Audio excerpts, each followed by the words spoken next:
So in this lecture, we're going to continue our discussion of sequences by discussing a related topic for a bit, the topic of infinite series from calculus. And the reason for doing this, we'll come back to infinite series later as well, but we're just going to touch on them here because they are a good way to motivate I think, the topic of the monotone convergence theorem.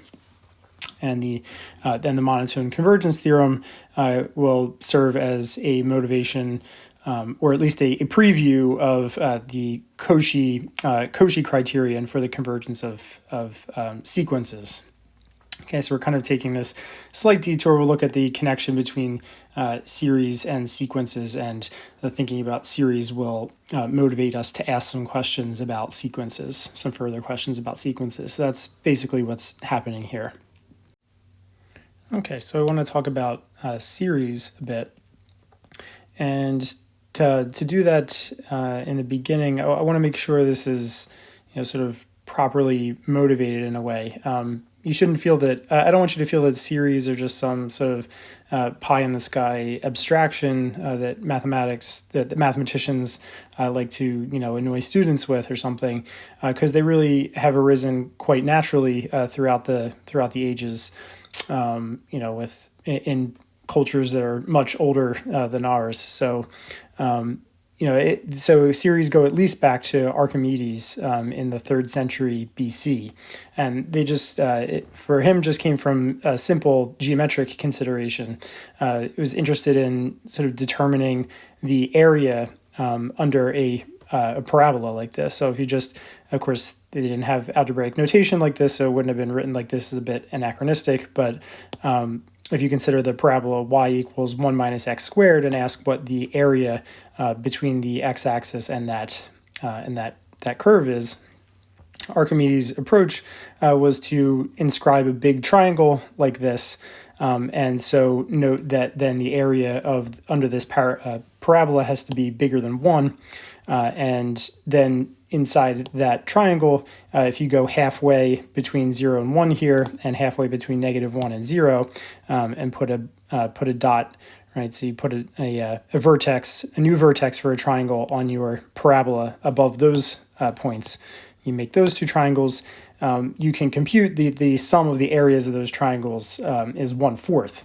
So the area under this parabola has to be bigger than 1 plus 1/4. And then doing similarly, going halfway between the blue dots and the red dots, we get yellow dots, which we can use to put vertices on our vertices for new triangles that are now these yellow triangles. And the sum of those areas, it takes some work to do, but you can determine that that's 1/16. And in general, if you keep going about doing this, so adding more midpoints, so you could put like green vertices in here, right, and then go up to the graph to insert more vertices. So for every yellow triangle, for this yellow triangle here, we're going to get one new, we get one new green triangle on the right and one on the left. For this one, we get one on the right, one on the left, right? So for every triangle, you're going to get 2 new triangles. You add all that up. It's going to turn out the next stage, you're going to be adding 1/64th.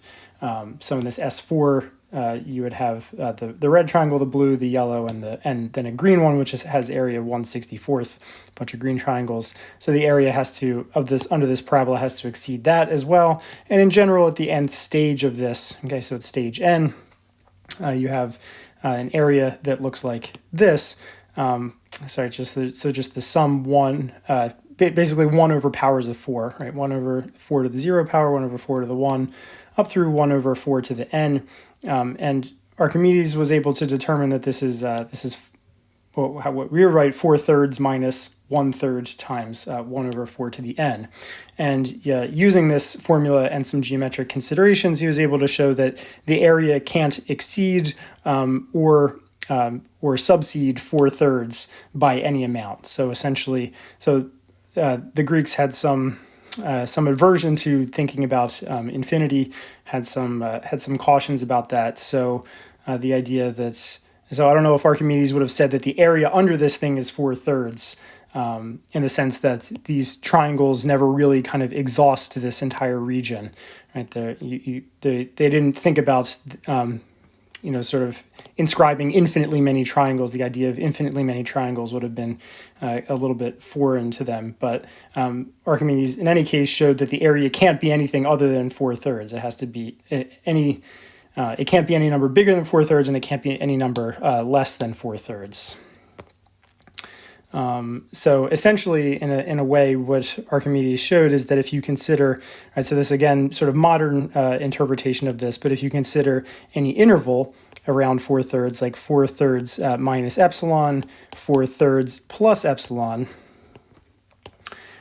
what he showed is that eventually this sequence of areas made by this figure would have to be in that interval. Right, so sort of Archimedes showed that Sn, the Sn's are as numbers are in this interval once for n sufficiently large. Okay, which is sort of probably apparent to you from looking at this this formula here, right? When n becomes large, this 4 to the n becomes large, and so this goes to 0, and so we have 4/3 minus some negligible amount. So today we'd have less inhibitions about just sort of saying that the area of this under this parabola is equal to 4/3.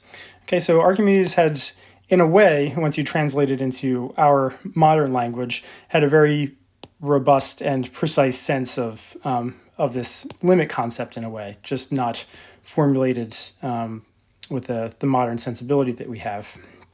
But really what he showed is that this sequence of areas you get by inscribing these triangles always ends up, right, for any epsilon, for any given amount of tolerance around 4/3, that this sequence of inscribed areas always ends up in that little epsilon neighborhood around 4/3. And so today, what we would say, this Sn here, and we're sort of looking at the limit of this sequence Sn, right? And these Sns is defined in terms of this sum, right? So what we would say is that this is the limit as n goes to infinity of this sum. And so you have 1 over 4 to the n. And we would write this nowadays as, right, in this sigma notation, right, this is the sum from n equals 0 to infinity of 1 over 4 to the n. And what this is supposed to mean rigorously is exactly what Archimedes means here. So this infinite sum here, it's really just a limit of these finite sums. Okay, so what we understand by an infinite series, any sort of expression like this, is the limit of these partial sums. Okay, so in other words, you just take finitely many terms, right? So you consider the sequence that's made out of, right, it's exactly this sequence here. So S1, you just take the first term, S2, you take the first 2 terms and add them, S3, you take the first 3 terms and add them. In general, Sn, you take the first n terms and add them, or I guess in this case, whoops, yeah, I think I might have made a mistake here. So this, I guess, should be n minus 1. Yeah, this should be n minus 1, and yeah, n minus 1, right? There's actually n terms here. So this is 1 over 4 to the 0, 1 over 4 to the 1. So we start counting at 0. There's n terms here when this is n minus 1. Sorry, just a little notation thing there. But yeah, so this is the idea of an infinite series. The infinite series, this infinite summation, is really just a sequence of finite sums. So if we have a sequence an, an infinite series is then an expression of the form like this, right? So you have the sigma notation, n equals 1 to infinity of an, right? You're just sort of mentally thinking about it as this infinite sum here, which itself, an infinite sum is kind of an oxymoron. Infinite, as in going on forever, and sum, right, as in summit, right, sort of to bring to a completion, to a stage of completion. And so these terms are kind of at odds with each other. But what we mean by this then is, right, if you want to actually rigorously talk about the sum of this series, what we do is associate to it the sequence of partial sums. Okay, so S1 would just be A1, S2, A1 plus A2, S3, A1 plus A2 plus A3. And so you're just sort of sequentially just adding one more term, right, and seeing where where all those partial summations are going. So so you have the mth partial sum is just add the first m terms, and that gives you some number, right? No problem adding a finite number of terms, and then you consider that sequence, and we say that the series converges when that sequence of partial sums converges. And in that case, we write S is the sum of our infinite series. Okay, so if that sequence converges, then we decide that that's what we mean by making sense of this oxymoronical notion of infinite summation. So the first example we'll look at is related to what Archimedes was doing here. Right, this type of sum where you have it's sort of the terms in your sequence are related to the previous term by multiplying that term by the same factor. Right? These are called geometric series. So you have 1 to 1/4, you multiply by 1/4. 1/4 right, to 1/16, you multiply again by 1/4. 1/16 to the next term, you multiply by 1/4. That gets you 1/64. So our first example, general kind of series, if you have x is some real number, then the sum of x to the n, where n goes from 0 to infinity, is called a geometric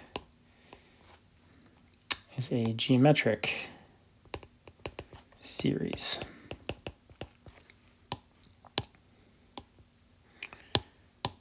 Okay, so that was the kind of series that Archimedes ended up dealing with in that example with the parabola above. And the way he dealt with it is by looking at the partial sums. So the partial sums here, so if we look at S1, the first partial sum, so here's the partial sums, or some partial sums. S1 is just 1. Or I guess I should say S0. We're starting with, our geometric series starts with n equals 0. So this sum here, this is 1 plus x squared plus ... Okay, so we'll call it S0, that's just 1. S1 is 1 plus x. S2 is 1 plus x squared. And in general, Sm, we write in sigma notation, that's the sum from n equals 0 to m of x to the n. Okay, so just starting from 1 out to x to the m. And so I guess I'll write that out.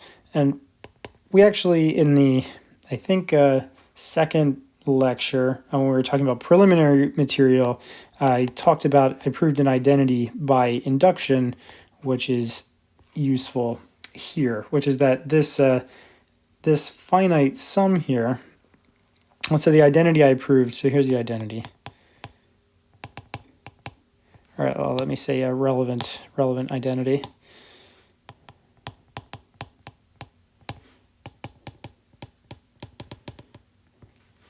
So the relevant identity is that if I take this partial sum here, 1 minus x times 1 plus x plus ... x to the m, that is equal to 1 minus x to the m plus 1. So it immediately follows that if x is not equal to 1, then this partial sum is equal to 1 minus x to the m plus 1 over 1 minus x. Okay, so we see this partial sum actually has a so-called closed form. Okay, so we can write down immediately a formula in terms of x that doesn't have any ... dots, right?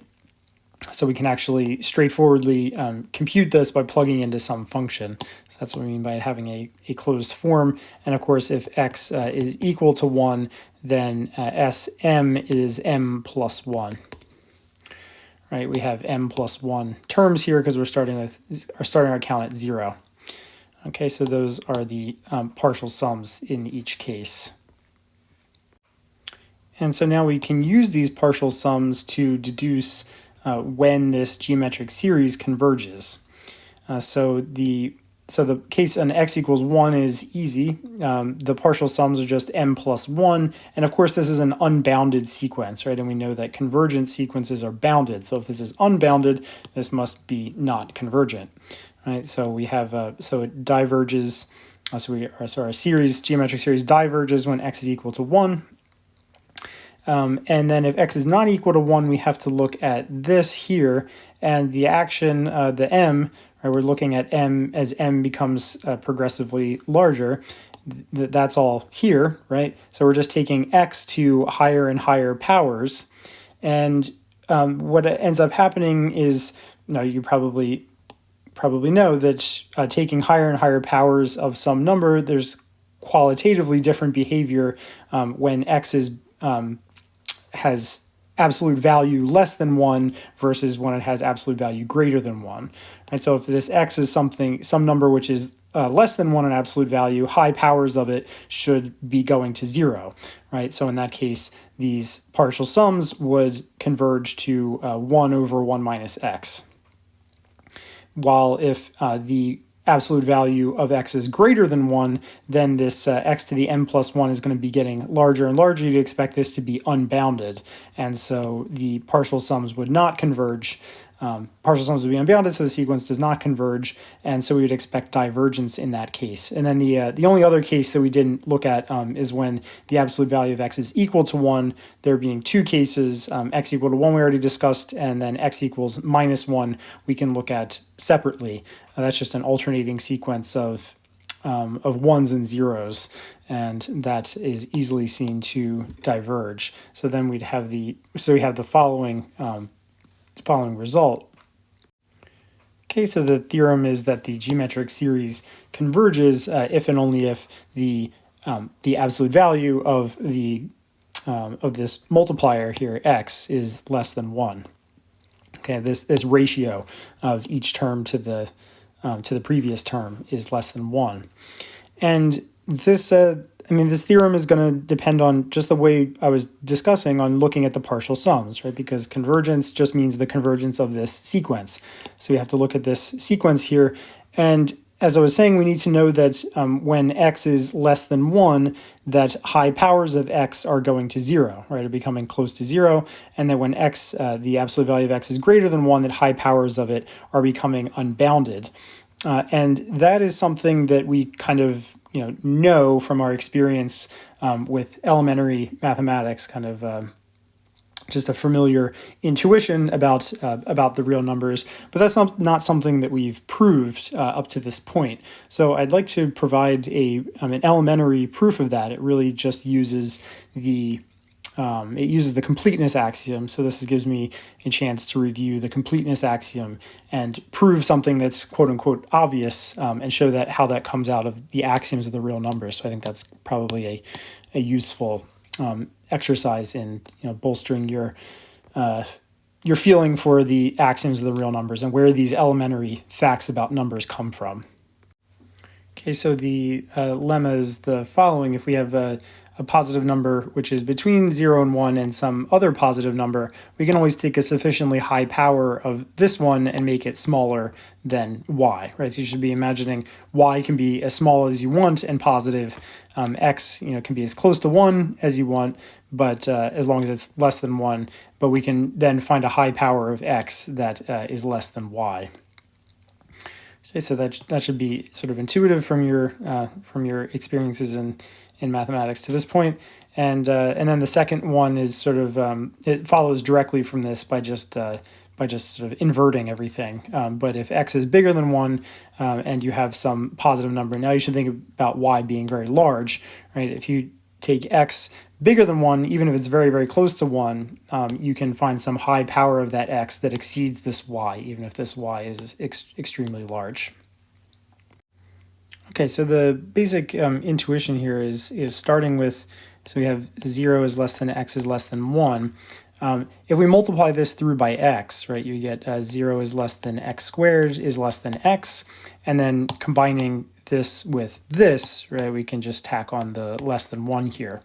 Multiplying that through by x, I'm just building our intuition here. We have x cubed is less than x squared is less than x, and then x again is less than 1, and you can continue on this way, and you see that the x, to any power n is less than x to the n minus 1 is less than ... less than x less than 1, right? So we have this infinite decreasing sequence in the interval, in the open interval from 0 to 1. And intuitively, these xn's, they're approaching 0.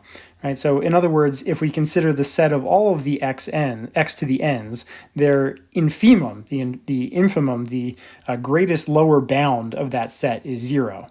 Right, so that's sort of our feeling. So that's the thing that we're going to prove. So the first thing we're going to prove is, we'll show that the inf of A equals 0, where A is the set of all of the x to the n. So you have x to the n such that n is a natural number. Okay, and then the rest of it will follow once we do that. But let's do this first, and then I'll show you later how the theorem follows, or how this first part of the lemma follows. Okay, so we want to show that the infimum of A equals 0. Well, we saw that, of course,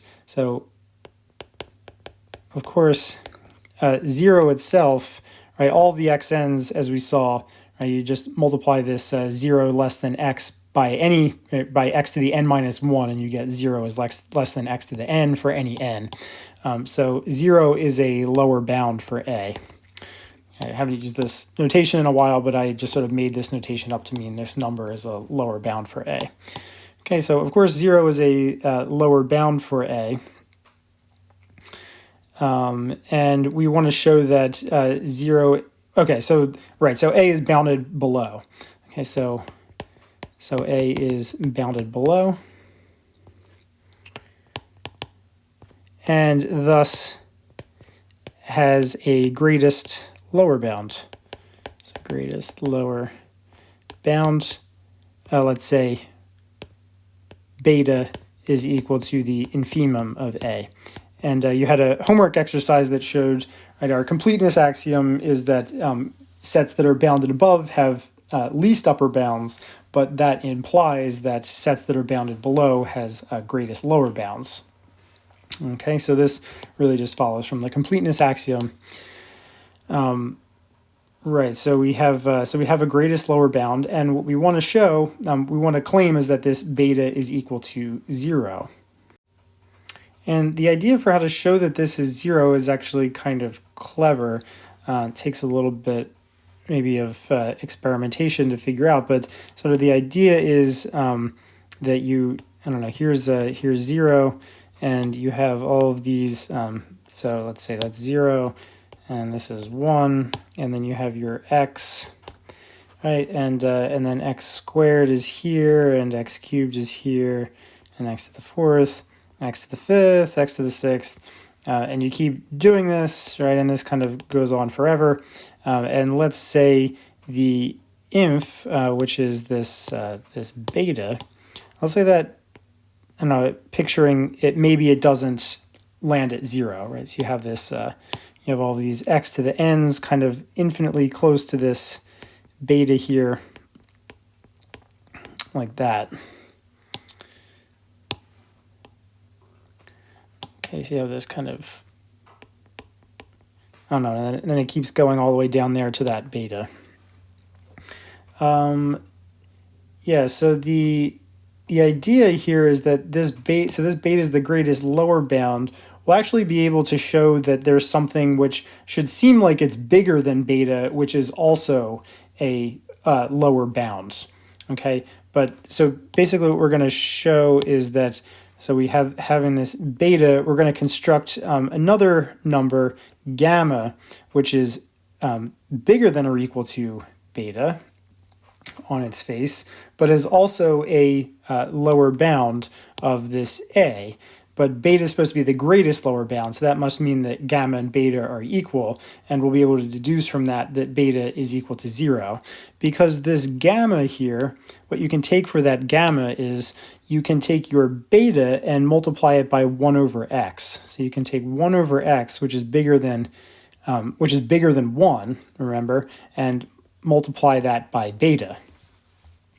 Right? So that's got to be bigger than beta, because 1 over x is bigger than 1, right? Bigger than or equal to beta. And so I claim that this thing is also a lower bound for the set A.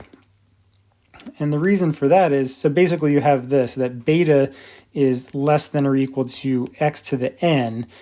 This is for all n in the natural numbers. But what I can do is I can just divide this inequality by x. So if I divide this by x, I get beta over x is less than or equal to x to the n minus 1. And that works for all n in the natural numbers. Right? But this is just the same thing as beta over x less than or equal to x to the m. And right, because as n goes through the natural numbers, this n minus 1 goes through 0, 1, 2, 3, etc. Right, so this is just, so this is for all m in the set 0, 1, 2, etc. Right, that's just the natural numbers with 0 attached. Okay, but of course, the natural numbers, so all the powers of x, right, all the positive powers of x are still in here. Right, so beta over x is still a lower bound for this set A, because all of the members of A are in here.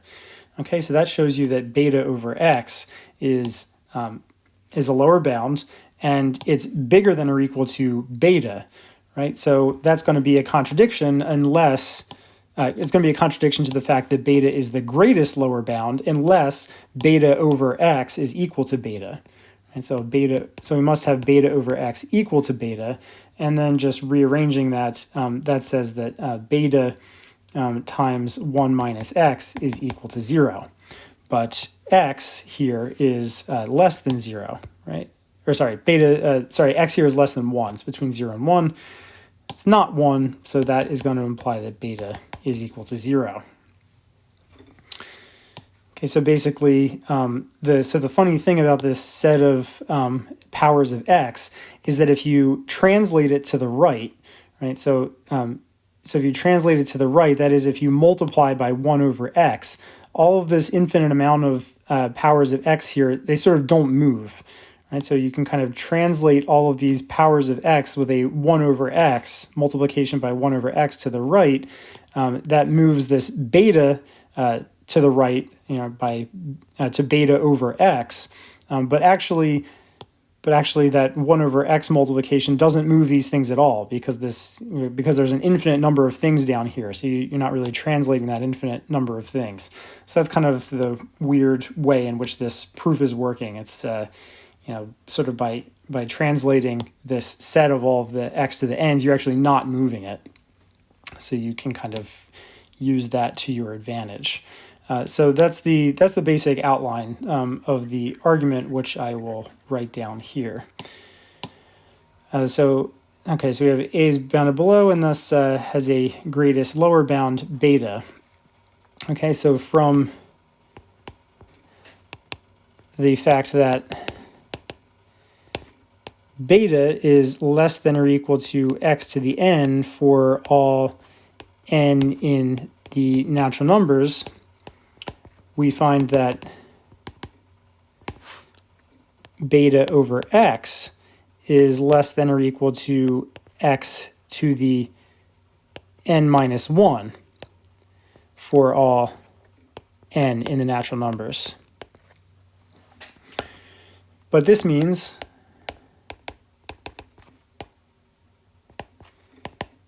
that beta over x is a lower bound for A. And since x is bigger than 1, it follows that beta is less than or equal to beta over x. So basically, then what we have is this lower bound, which is bigger than or equal to the greatest lower bound. Okay, so if we're not going to contradict the fact that beta is the greatest lower bound, it must be that beta over x equals beta. So in order to not contradict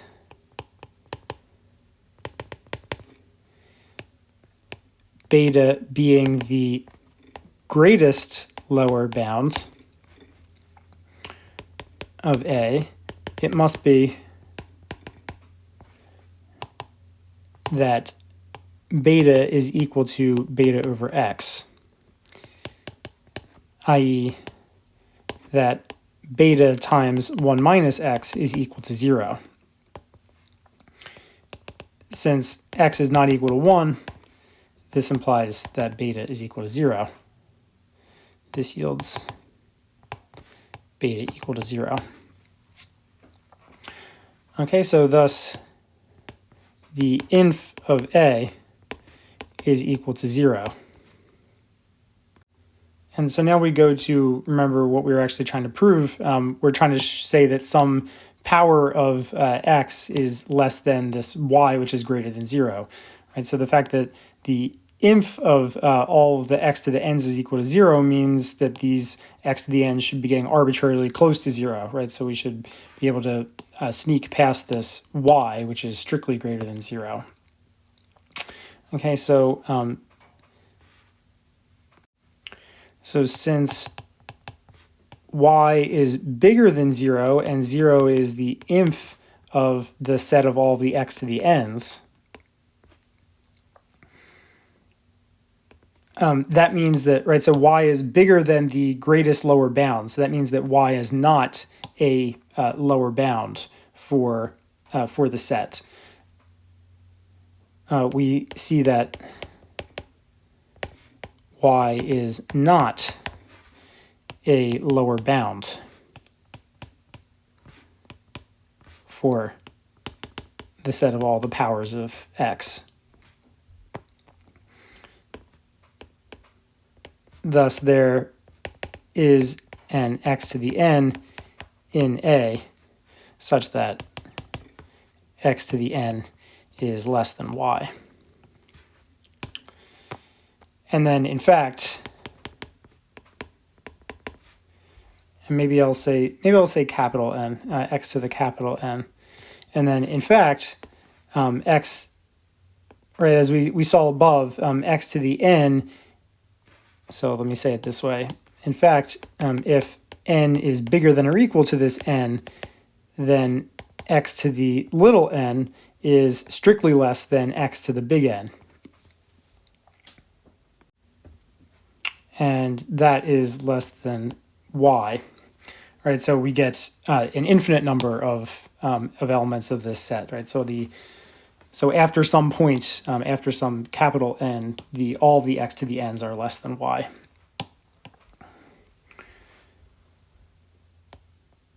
Okay, so really what we have, or equivalently,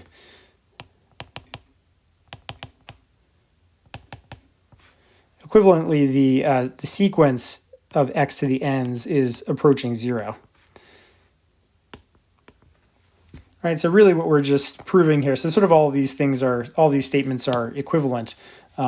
That this first statement here is sort of equivalent to the statement that the infimum of the set of all of the powers of x is 0, and that's just equivalent to saying that the sequence of all of the x to the n's goes to 0. And I think maybe I'll make that conclusion more explicit in a corollary to this lemma. But let's just get part 2 out of the way here, because this is simple. We're now assuming that x is bigger than 1, so that will mean that 1 over x is between 0 and 1. And then 1 over y will also be greater than 0. So we'll just be able to apply part 1. So apply part 1 to 1 over x and 1 over y, since 0 is less than 1 over x is less than 1, and 1 over y is greater than 0. So maybe, here's let's fix the grammar. So apply part 1 to these two. Since you have this, there is n in the natural numbers such that 1 over x to the n is less than 1 over y, and that is equivalent to, equivalently, to say that y is less than x to the n.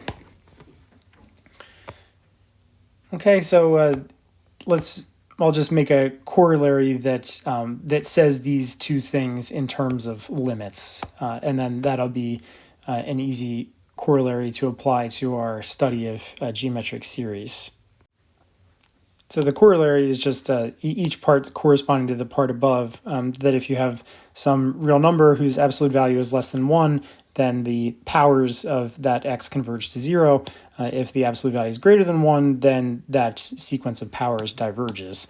So the proof for part 1, so this is a statement about convergence. So let's go back to our mental model of, how do we prove a convergence statement?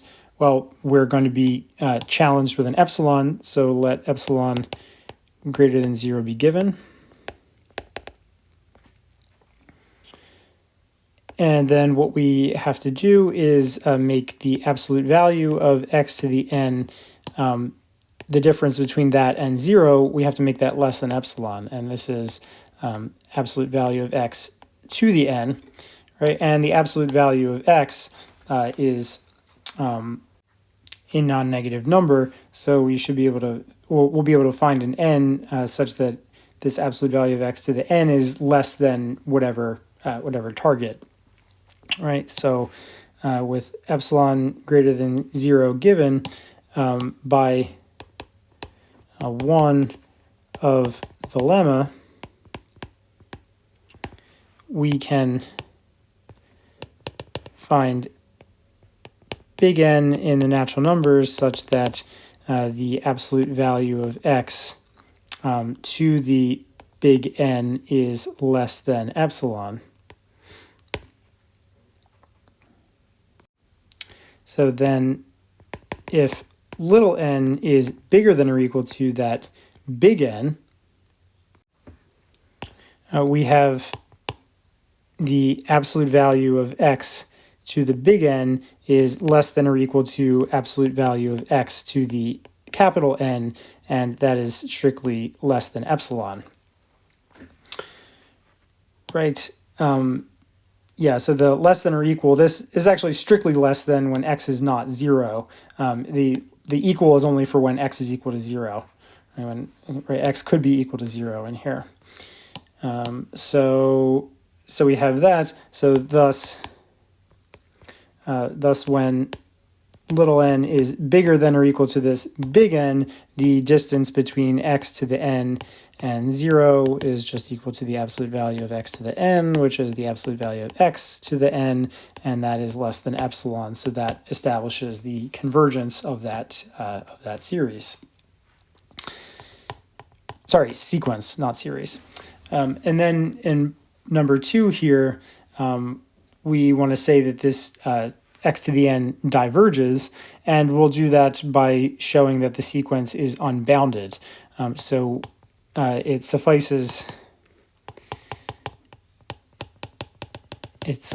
to show that x to the n is unbounded. So the sequence is unbounded. So in other words, if somebody gives you some big positive number, m, then the absolute values of these x to the n's are bigger than m after some n. So it suffices to show that that's unbounded.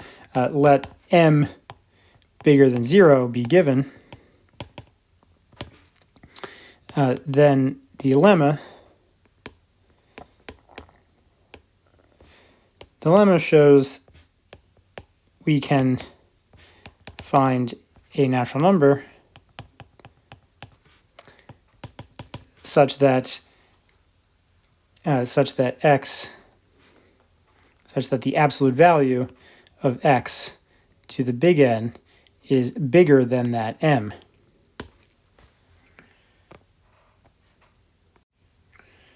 When n is bigger than, or little n is bigger than or equal to that big N, since the absolute value of x is bigger than 1, we have that the absolute value of x to the little n is actually strictly bigger than the absolute value of x to the big N.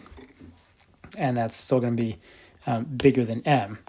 So you can formally, if you're interested, you can get from here to here, right? Just multiply this thing by absolute value of x to the big N, and then you have big N, absolute value of x. So you take absolute value of x bigger than 1, multiply this through by absolute value of x to the big N, and that is less than the absolute value of x to the big N plus 1.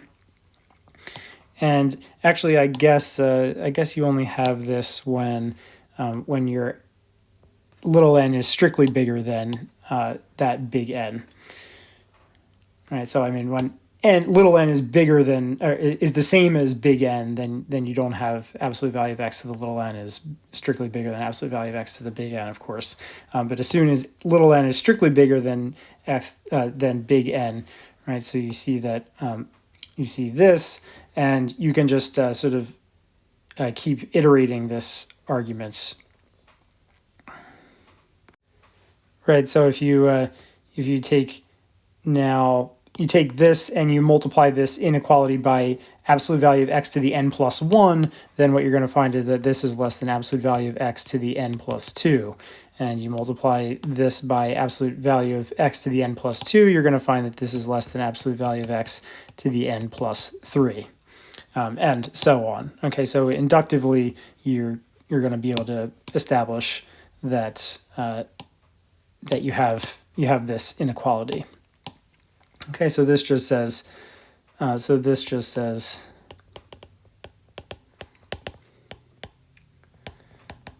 that the absolute value of x to the little n is bigger than m when little n is bigger than or equal to n. So the sequence is unbounded. Sequence is indeed unbounded. Okay, so maybe I'll change the wording here to be more specific. So I'll say then x to the n is unbounded and so divergent.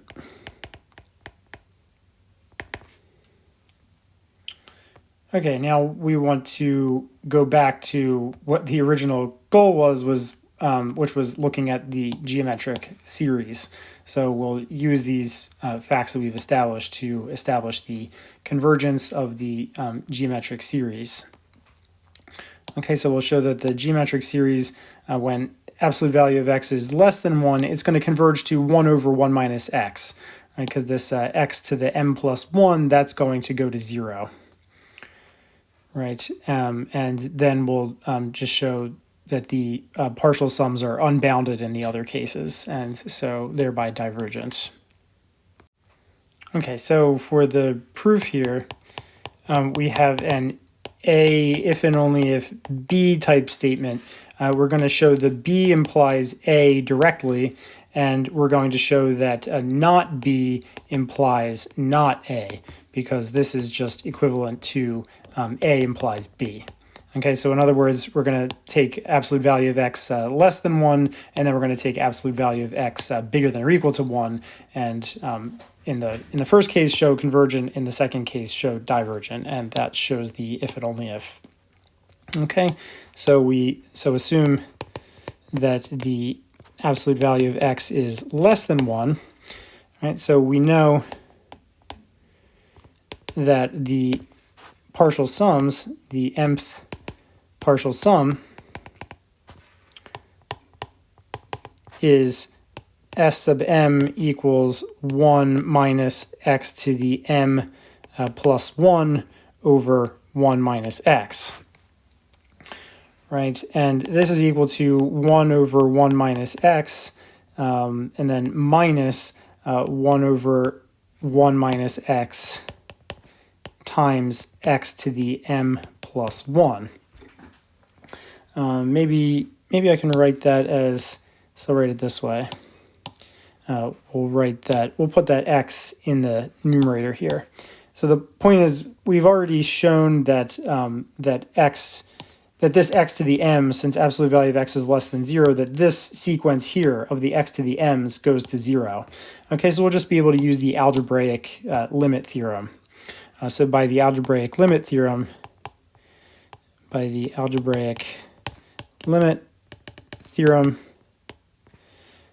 the lemma, or really, I guess, the corollary to the lemma, and the corollary to the lemma, the limit of the SM sequence is equal to, right, well, we just have the limit, we have this difference here and then a product, right, and the limit just distributes over that difference and product.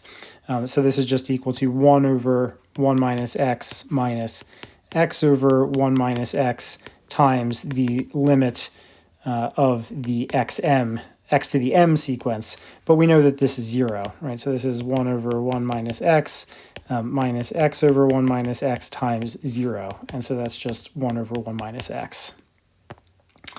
Okay, so your geometric series sums to 1 over 1 minus x when the absolute value of x is less than 1. Okay, so now assume, so that completes the forward direction. So that's actually the backward direction. Okay, so now the forward direction is by contrapositive, so we assume that the absolute value of x is bigger than or equal to 1. Okay, so we'll handle the case where x is equal to 1 or negative 1 separately. So if x is equal to 1, then we saw that the partial sum, and so Sm is equal to m plus 1, is clearly unbounded. So our series diverges. So the series diverges. If x equals negative 1, then the partial sums, right, then S1 is always 1, S2 is equal to 1 minus 1, that's 0, S3 is equal to 1 minus 1 plus 1, that's just 1, right, S4 is 1 minus 1 plus 1 minus 1, that's again 0. Right, we just have this alternating sequence of 1s and 0s, etc. So the sequence of partial sums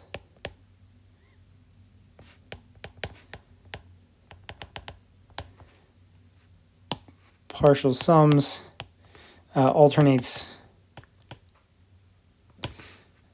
0 and 1. And this also diverges. And this is a not convergent sequence of 0 and 1s. And this is divergent. Okay, we didn't do exactly this example, I don't think. We did an example where you had a sequence that was alternating 1s and negative 1s, but essentially the same proof with just minor adjustments shows that. So any sequence that alternates two different real numbers like this is going to be a divergent sequence. So I don't know, maybe I'll assign that for homework, or maybe you'd like to think about it on your own. Okay, so then thus we can assume that the absolute value of x is bigger than 1. Okay, so then again we're going to look at the partial sums, And then, so the claim is that the partial sums are unbounded. Okay, so we claim the partial sums are unbounded.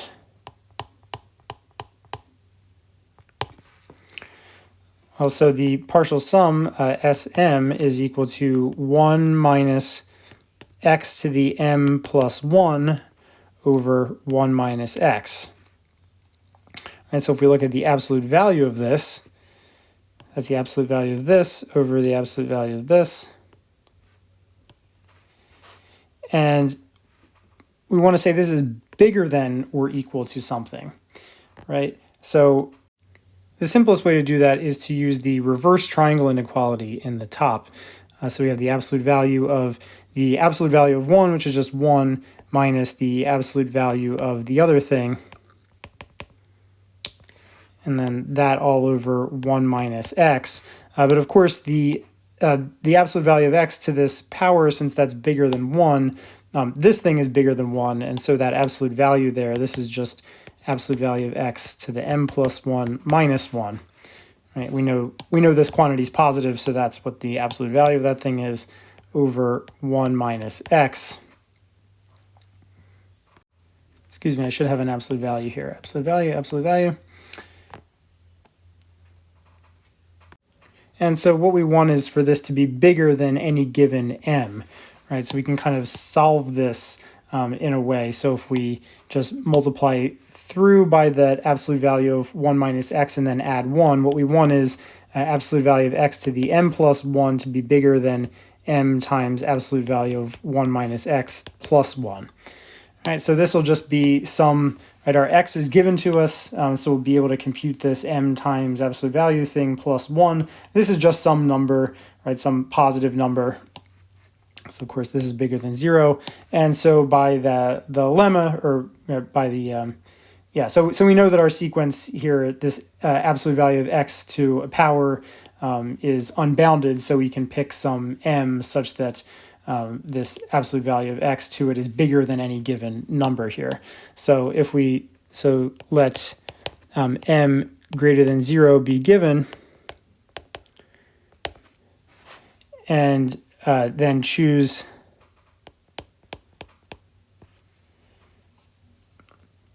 let's see, so choose n, or then maybe I'll phrase it this way.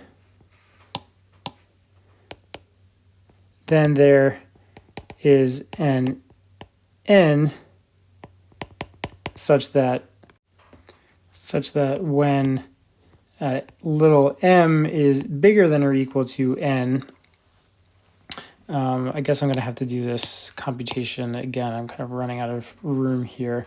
We have the basic idea. What we want is for the absolute value of x to the m to be bigger than this thing over absolute value of x.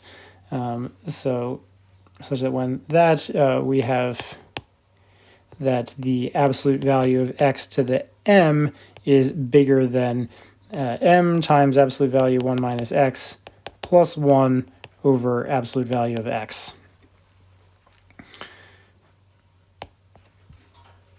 So thus, then, when that little m is bigger than the big N, everything that we just did should follow. We should be able to find that the mth partial sum is bigger than or equal to that big N. The absolute value of s to the m, right, that is equal to the absolute value of 1 minus x to the m plus 1 over 1 minus x. In absolute value, this is bigger than or equal to x to the m plus 1 minus 1 over absolute value of 1 minus x. And from this inequality here, oh, sorry, I forgot my absolute value. I should have an absolute value here. So from this inequality, you just rearrange this. Absolute value of x to the m plus 1 is bigger than that numerator there. So this is bigger than m times absolute value 1 minus x plus 1 minus 1 over absolute value 1 minus x. And of course, those cancel, everything cancels out. This is equal to m. Okay, so we do indeed see that we can make our partial sums bigger than any given target. Okay, so it follows then that our series is divergent in this case. Okay, so that really completes the proof. Okay, so we see the geometric series are nice because we can say everything that we need to say about them. Right, so for any given ratio x, we know when the associated geometric series converges. Now, looking at another, so here's another example of a series that people could sum way back in the day, centuries ago. So if we take n from 1 to infinity, 1 over n times n plus 1. So if we, to figure out what this converges to, we can look at some of the partial sums. So the first partial sum is just the first term of the series. It's 1 over 1 times 2, so that's just 1/2. S2, that's 1 over 1 times 2 plus 1 over 2 times 3. And that's 1/2 plus 1/6, and that's 4/6, so that's 2/3. So S3, right, each partial sum is just the previous partial sum, so that's going to be 2/3 plus one new term, right? Every time these partial sums, you're just adding in the next term. So we're just adding in the third term onto the previous partial sum. So that's going to be 1 over 3 times 4. Okay, so that's 2/3 plus 1/12, and so that's going to be 8/12, and 1/12 is 9/12. That's 3/4. And then S4, that's 3/4 plus, add on the fourth term, 1 over 4/5. So we have a 20th. So we have 15/20, and a 20th is 16/20 is 4/5. Right, and you can probably see kind of the pattern here is a bit obvious. If you just look at it, you always have whatever this index is here over, right, n over n plus 1. So sort of the conjecture is that S sub m is equal to m over m plus 1, which is also, you could write this as m plus 1 minus 1 over m plus 1. That's just 1 minus 1 over m plus 1. And as we see, we have some base cases. So this is easy by induction. So easy induction proof. All right, so if we assume it for some value of m, so we have base cases. Right, we have 4 base cases here, so that's fine. And then if we assume that Sm equals m over m plus 1, then S sub m plus 1, going to the next partial sum, that's just equal to m over m plus 1 plus the next term in the sequence, right? So that's plus, so you have m plus 1 times m plus 2. And so let's see, we just have to multiply by m plus 2 on top and bottom in the first term. So we have m times m plus 2 plus 1 over m plus 1 times m plus 2. And so that comes out to be m squared plus 2m plus 1 over m plus 1 times m plus 2. But of course that numerator is just m plus 1 squared. So this is just m plus 1 over m plus 2. And that's otherwise known as m plus 1 over m plus 1 plus 1. All right, so we see the formula still holds. You take the index here, and then you divide by 1 plus the index. Okay, so that's a very simple induction proof. So we know we have a closed form for what the partial sums are, and it's basically, it's pretty obvious that this this 1 over m plus 1, that's going to 0 as m goes to infinity. So we can sort of write it. Let's do a theorem. So a theorem is that the sum from n equals 1 to infinity of 1 over n times m plus 1, that's equal to 1. Okay, and so the proof, we just have to look at the difference between the partial sums and 1 here. All right, so let epsilon be greater than 0. Okay, and our partial sums, we just need 1 minus 1 over m plus 1. The difference between that and 1 in absolute value is equal to 1 over m plus 1. We just need that to be less than epsilon. And in other words, we need 1 over epsilon, 1 over epsilon minus 1 to be less than m. Right? And we can always choose an integer m which is bigger than 1 over epsilon minus 1. So let's and then there is an n in the natural numbers such that big N exceeds 1 over epsilon minus 1. And then we can use that to show that the partial sums from that point on are less than epsilon. So if little n is bigger than or equal to big N,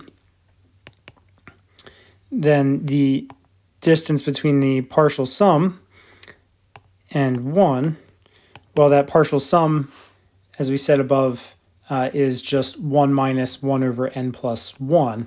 So this is 1 over,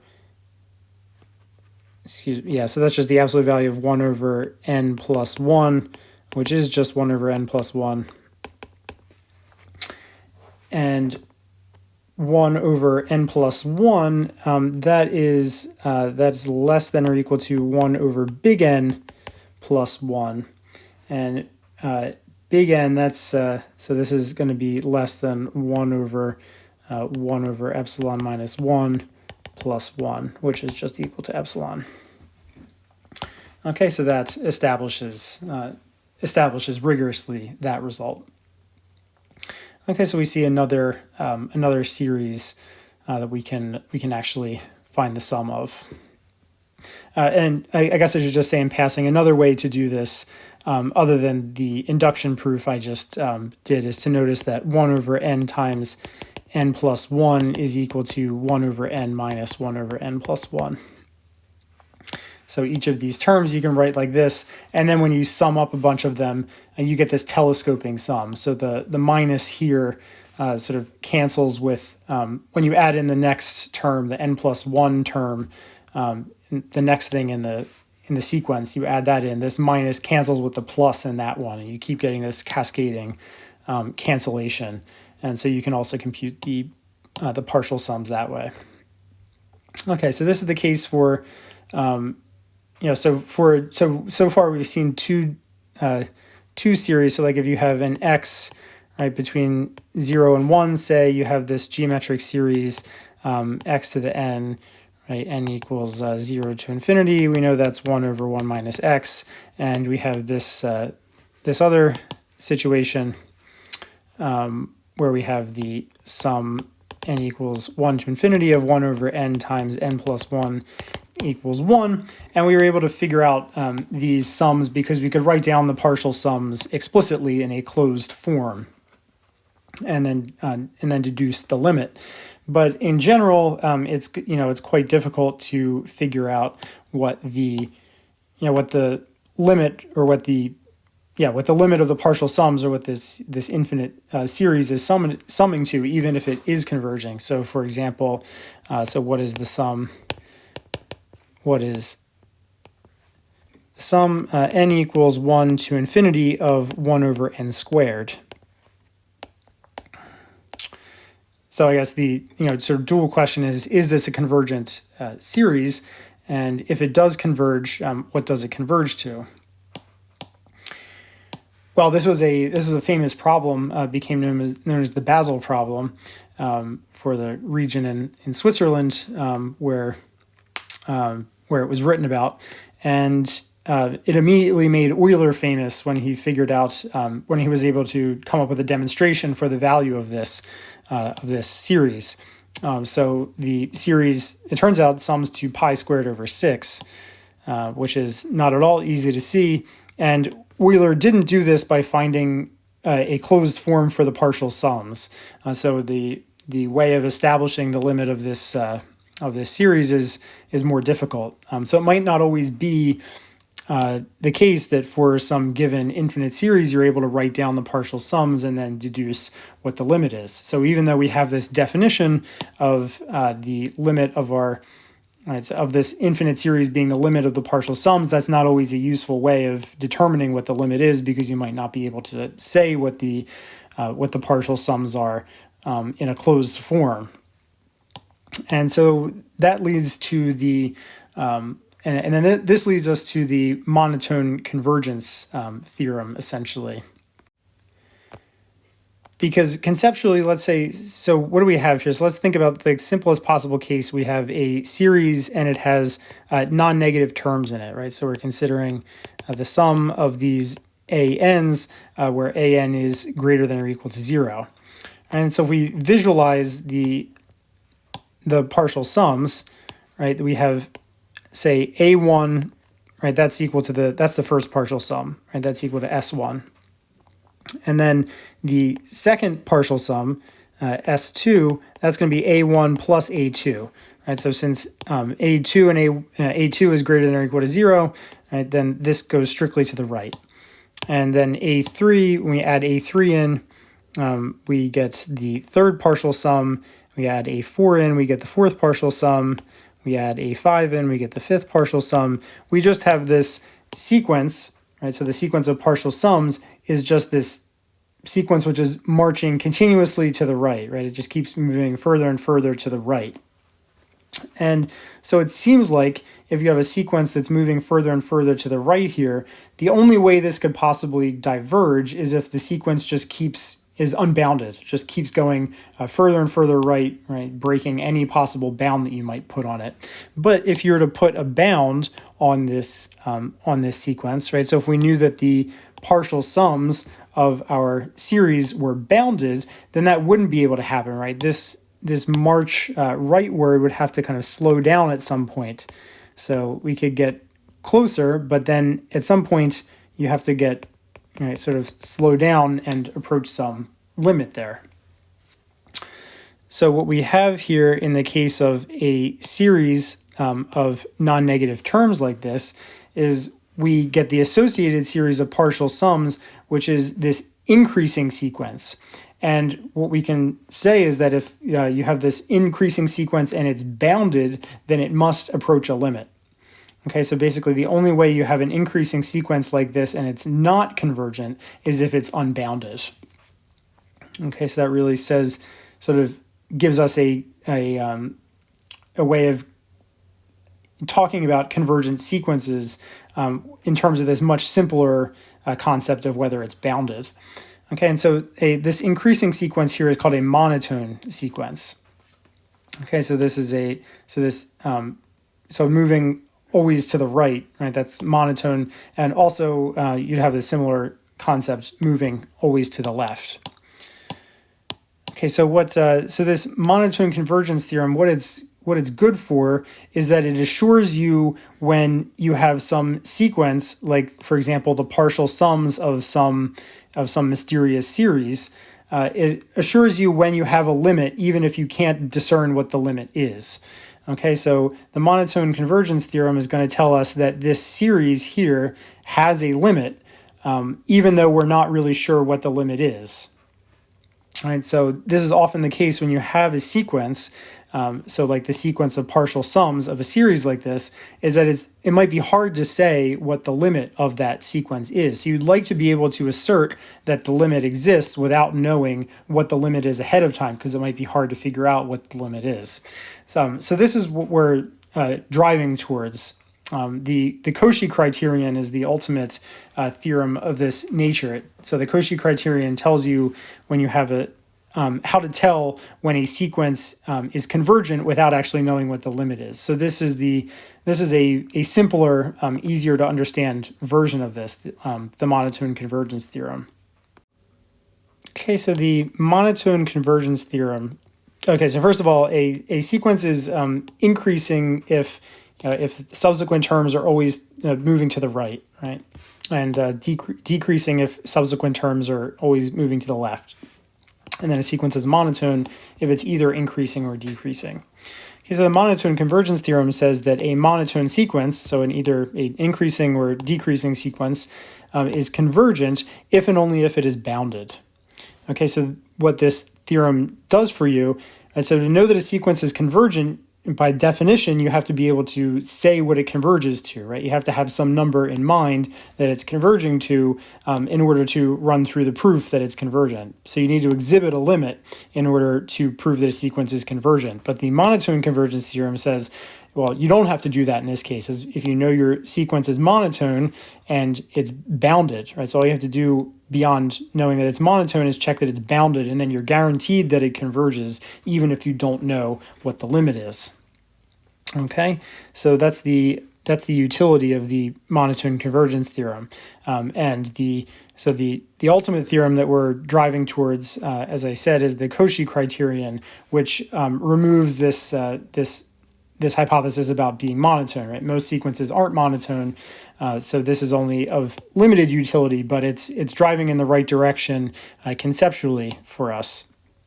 Okay, so the proof is that the forward direction is immediate.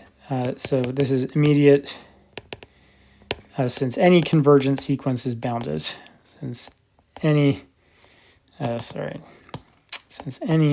convergent sequence is bounded. Okay, so we already discussed that. Okay, so now assume that your sequence is bounded. Okay, so let's assume first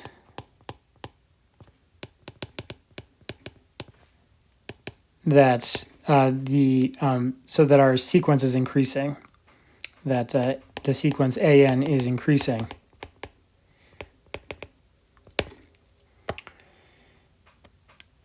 Okay, so we have to show that the fact that it's bounded implies that it's convergent. And actually, we will exhibit theoretically the limit of this sequence. So this sequence is increasing, so you sort of picture you have A1, A2, A3, and then you have a hard bound up here, right? So there's this M, which the absolute value of all of your A's is less than, and it's increasing, right? But it can't ever go bigger than that M, and that means that this set of A's, it's bounded above, right? So the fact that your sequence means that this set is bounded above, and so it's going to have an infimum, or sorry, not an infimum, a supremum, right? So there's going to be the sup of all of the A's up here, right? So this is going to be the sup of the set of A's. And intuitively speaking, right, it should be clear that this sup is going to be our limit, because exactly what this supremum means is that it's the least upper bound of this set. So if we move to the left even a little bit, right, we know we're going to have A's in there. So that means their A's are going to be arbitrarily close to that supremum. So that is the idea, is that theoretically we know this supremum exists, so that's going to be our limit. That AN is increasing, then the A's are, right, so then the fact that the A's are bounded, the fact that the sequence AN is bounded means that the set of all of the ANs is bounded above. So thus it has a supremum sup So let's say sup of this set of a to the n's, we'll just call that A. Now, let epsilon greater than 0 be given. You can check this in your book. So by lemma 1.3.8 in the text, A minus, there must be an element of this set. Let me say it this way. There is an element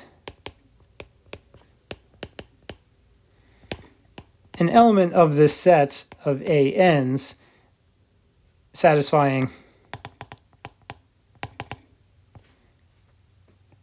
A minus epsilon is less than AN. So let's see, an element of AN, sorry, let's say call it, yeah, I'm running out of room here.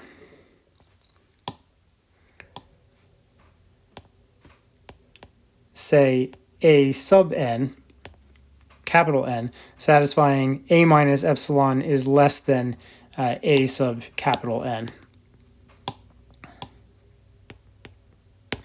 Okay, I mean, the basic point is that, right, since A is the supremum, it's the greatest, it's the least upper bound. If you decrease that, then, right, since it's the least upper bound, this is no longer an upper bound by definition. So that means there has to be something in this set which exceeds that thing, because it's not it's not an upper bound. Okay, so therefore, then if then if little n is bigger than or equal to n, we have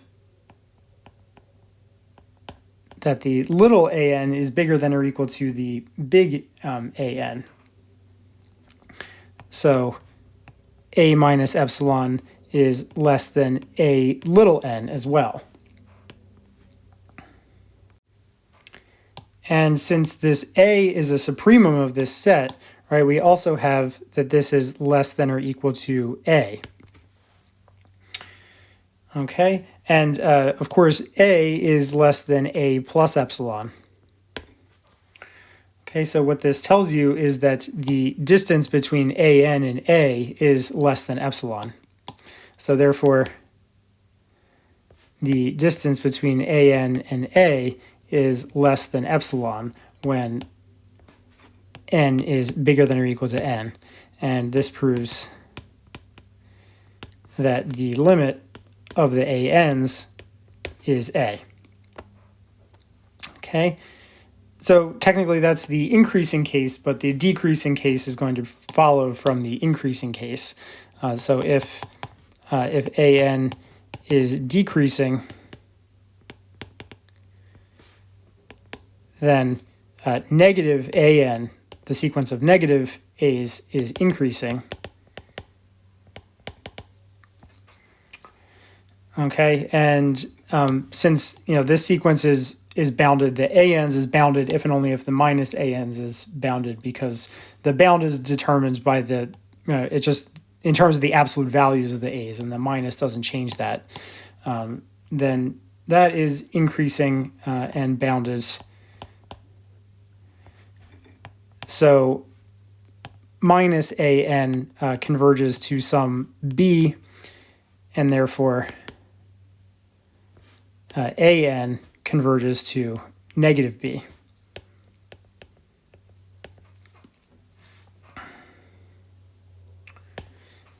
Okay, so we have a limit in the decreasing case just following from the increasing case.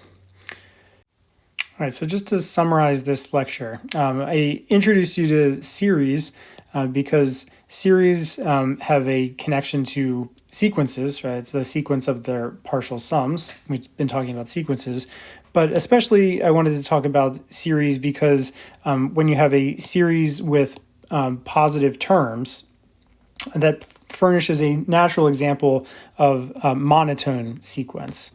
Okay, and so I wanted to give you a sort of a reason to care about monotone sequences, and introduce you to this problem of well, if I have some sequence like the sequence of partial sums of a series with positive terms, right? How can we tell whether that converges, given that we're not always going to know what it's converging to, right? It might be too hard to say what it's converging to, but I still want to know whether it converges.